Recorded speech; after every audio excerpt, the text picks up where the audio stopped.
So I moved to Toronto. Somehow I finished my university degree, Waterloo degree in Toronto, and I did it from the Toronto Reference Library at Yonge and Bloor. And every day I walked by Roger. I didn't know his name at the time. I didn't really care. I walked by Roger every day for 7 years. I walked by him because if I connected with him, I would feel an obligation to him. I would have to give him money, and I knew that if I gave him money, he would spend it on alcohol. So I walked by him. One day, a friend of mine who works at Sanctuary, anyone heard of that? I was visiting her and her fiance, and she said, I have to go do something. Can we walk and talk? And so we did that, and we walked north, and I noticed we were getting closer to the Toronto Reference Library, and just before we got there, Emily, this girl, stopped in front of Roger, got down on her knees, and started to put ointment on his arms. And I realized that this was her friend. She'd met him there at the ministry, but it was her friend. And she introduced me to Roger. And I was standing up tall, and I realized that I needed to get down to meet Roger. And I met him. And that was the beginning of a life-changing relationship. It started to shatter the boxes I had made of what people like Roger are like. Yes, they will spend your money on alcohol, but is that the point? And so every day I would stop, and I would pause, and I would get down, and I would talk to Roger, sometimes for as many as 20 minutes every day, and something amazing happened.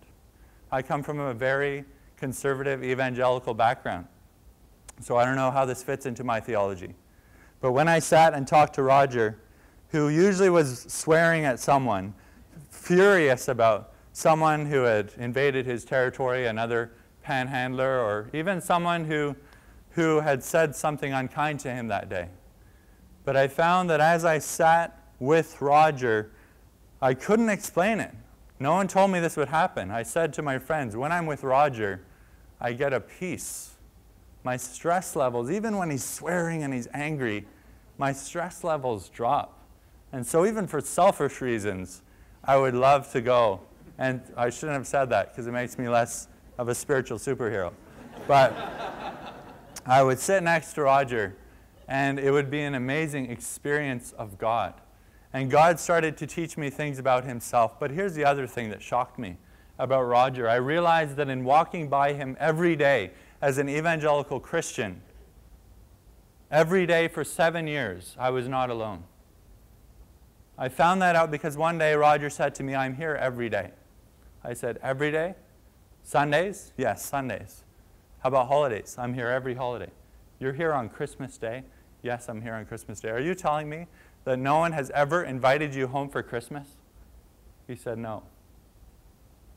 And then I'm a stats guy, and I started realizing how many thousands of Christians walk by Roger every day. And for 17 years, I think we're looking at millions of passings. Not one of them stopped to invite Roger home for Christmas. I thought maybe I can invite him home for Christmas this year for dinner. And so we started to get some practice for Christmas to realize it's not actually that easy to bring people home sometimes, let alone to be willing to do so.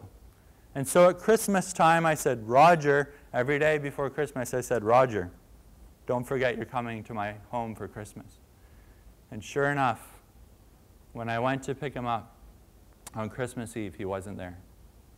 He wasn't there. So where did I go? I went to the alley. He wasn't there. Now I didn't know what to do. I didn't know where he lived.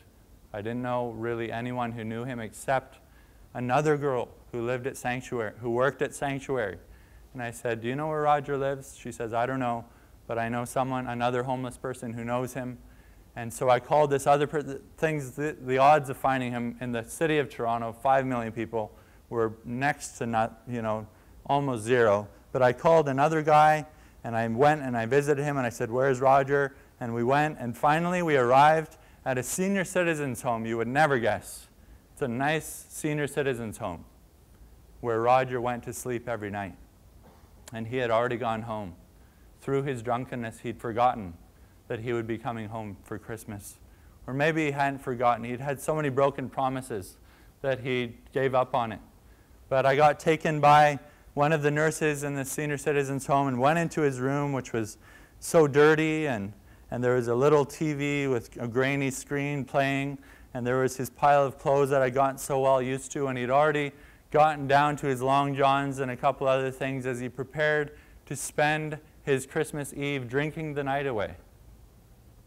And now I had to do my biggest sales job that I'd ever done. Roger, will you come home with me for Christmas? He said no. And Roger, we want you to come home with us for Christmas.